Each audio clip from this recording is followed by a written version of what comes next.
Okay, so I'm going to go over one here that's been requested by a lot of you. For most of you that have played me before at some point in this, know that I honestly do not prefer a Sicilian defense, but a lot of you guys do.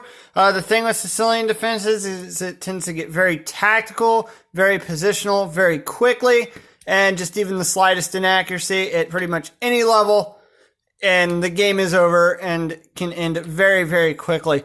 So we'll get started here. I'm going to definitely explain some opening theory here. So I'm not going to go too much in depth with it as opposed to this line, but this is not a forced line by any means. So it's just not typically the type of video I like to do, but I've got enough requests for it. We'll go ahead and do it. So the move order we're going to go over today is going to be Sicilian Defense. C4, typical, C5. White's going to continue with normal development, knight f3, d6, d4, c takes d4, knight takes e4, knight f3, knight c3. This is pretty much every Sicilian defense in the modern age that is played from the get-go. Now, black has a lot of options here.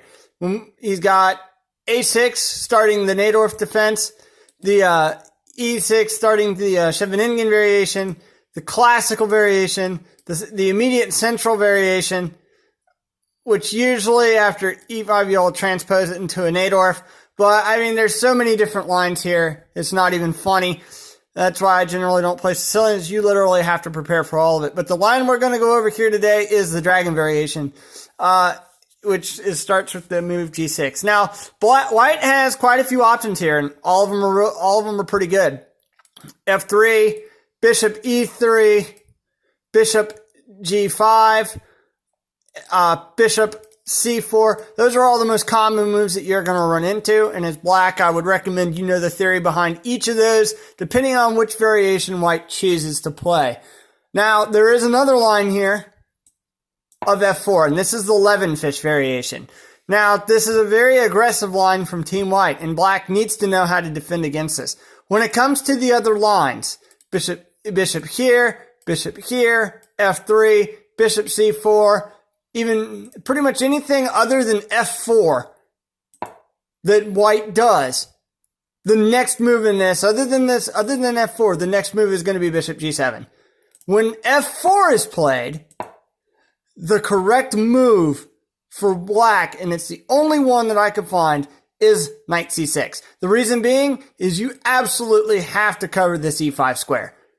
And I'm going to show you why this is. You've also got to worry about this check coming in, as you didn't play the Najdorf variation, taking a6, taking away this very critical square. You opted for the dragon, but no worries. This is a playable line. There's a lot of theory behind it.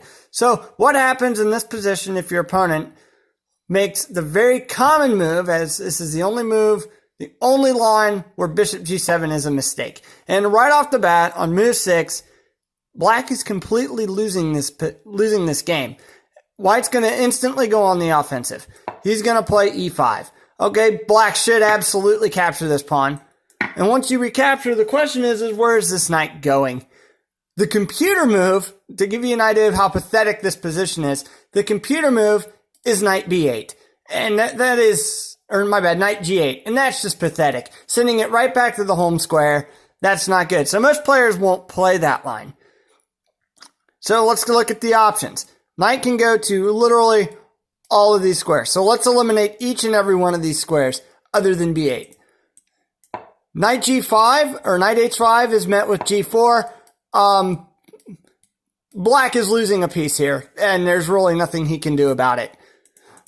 So that's out. Knight goes here, and knight g4. And believe it or not, black is actually going to be down the exchange. He's going to drop this rook for probably this bishop. Bishop g4, bishop b5 check. This check can only be blocked one way. Going here just simply doesn't work. Yet this doesn't work. This is going to be a checkmate if he goes here. So if he blocks in any way, bishop here, well, you can just take the knight for free. Same with here, take the knight for free. So you can't block there. Knight's going to go here. And, okay, well, there's a couple options here. None of them work. So you're going to capture with this knight. You're threatening the queen. Queen takes, and this raises a big question. How are you not losing in this position? Because, I mean, you clearly are. You move the king, it just nothing works here. Literally nothing works here. Most players will capture, but this obviously just hangs a rook, so you can't do that. So after this, you have to move the king here.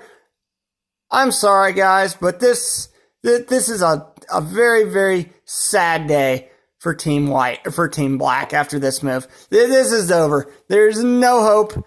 There's no hope in this position. I mean, he's got that option. I mean, you can even... It's just too many good options to cover from this position. So that eliminates knight g4. All right. Obviously, knight e4, knight takes, game over. Okay, so a more common move, knight f to d7. Now, this move actually makes a little bit more sense because there's no real threat to this, right? Well, e6, and once again, you've got a problem. You cannot take this pawn. Because if you do, well, you just straight out, you're hanging a piece. White is going to win this game relatively easily. So after e6, the correct move and computer recommended move is knight e5. But there's no way this can be good. I mean, really, there's no way this can be good. Check. Okay, so you have to block. Check. You really can't take this pawn. You have to, with the knight, you have to take it with the king. And then castle. Now, the computer in this position, more or less, it does favor white, but only slightly. Now, that might be the way the computer sees it, but from a human position, you've got a king that can't really castle. He's going to be stuck in the center because you don't want to isolate. If you do, this rook's never going to get in play. All your pieces are on the back rank. You got an isolated pawn here. This knight's going to exchange. Queens are going to take. This is not necessarily going to be, this is a relatively easy endgame for white to go into and to probably win this game.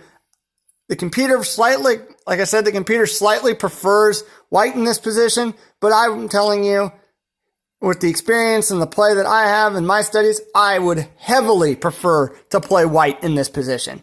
So that's just my take on that.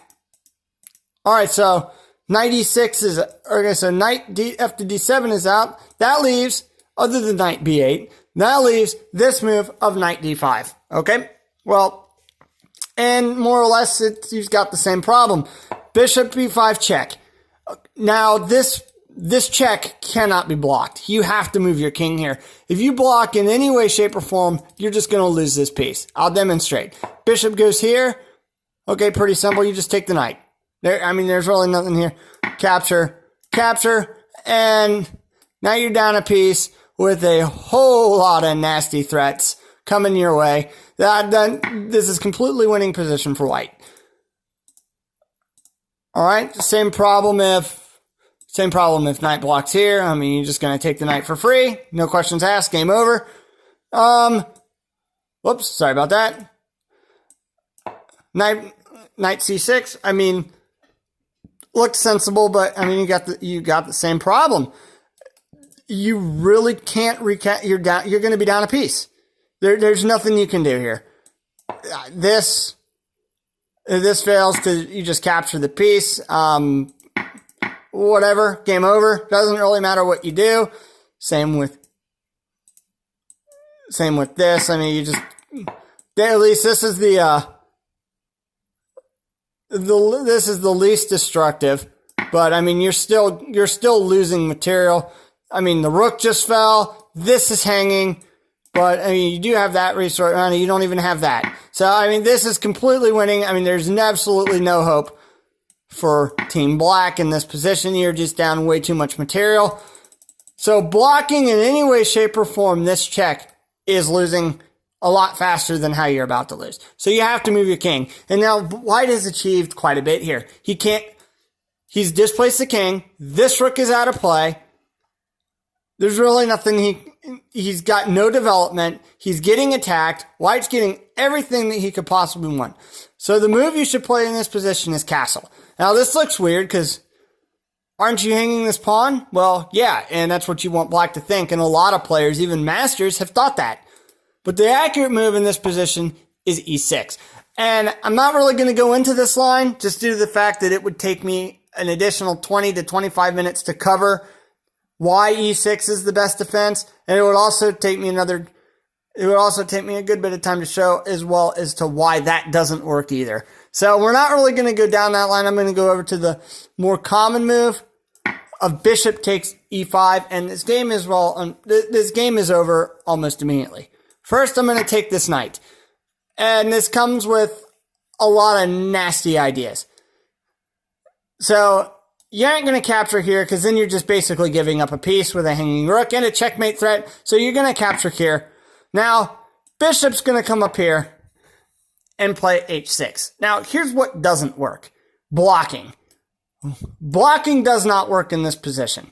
Reason being, you got this beautiful move of knight e6 check. So the queen's a goner. Because you can't take because of the back rank mate, of the back rank checkmate.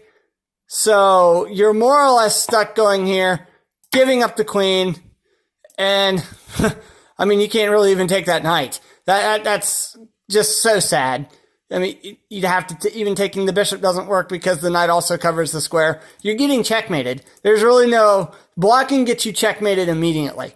So you can't do that. You got to play the king here to g8. Now, the thing is the king can't move. He cannot move. You cover in all the squares. Now, the killer move and the finishing move in this position is knight f5. And there's nothing more that black can do. He is absolutely getting checkmated, or he's going to be losing the queen. That's the option that he's left with. You're threatening checkmate here. So black in this position, you can't take here because of, I mean, you got mate here, a mate threat there, and a mate threat there. So you can't take the bishop. You can't take the queen because of the checkmate. So what do you do here? Check.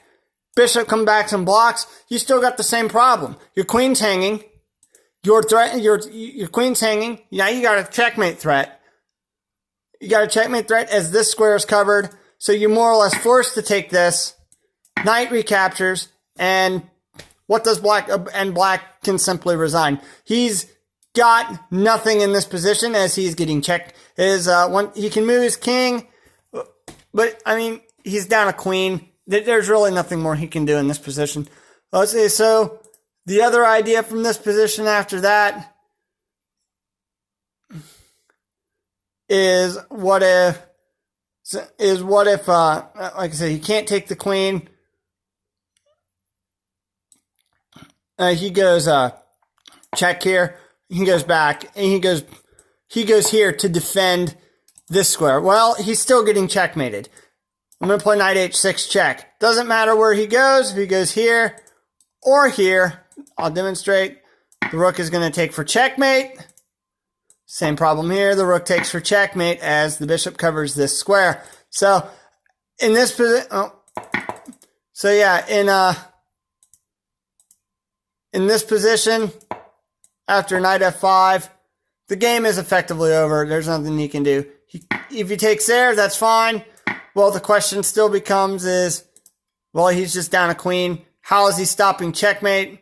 I mean, he has to cover this back rank. I just go there and I just grab this pawn. Mate threats renewed. Hit to break this to you, but the fork just doesn't work. You just get checkmated on the spot. Rook g5 check. Bishop. Take.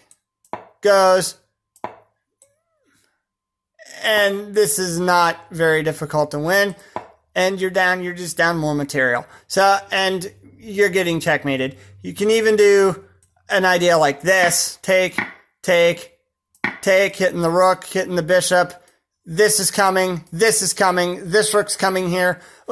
This is a hopeless position. There's just nothing more that there's just nothing more that he can do after knight f5 in that position. So, hey, hope that helped you guys out with this line.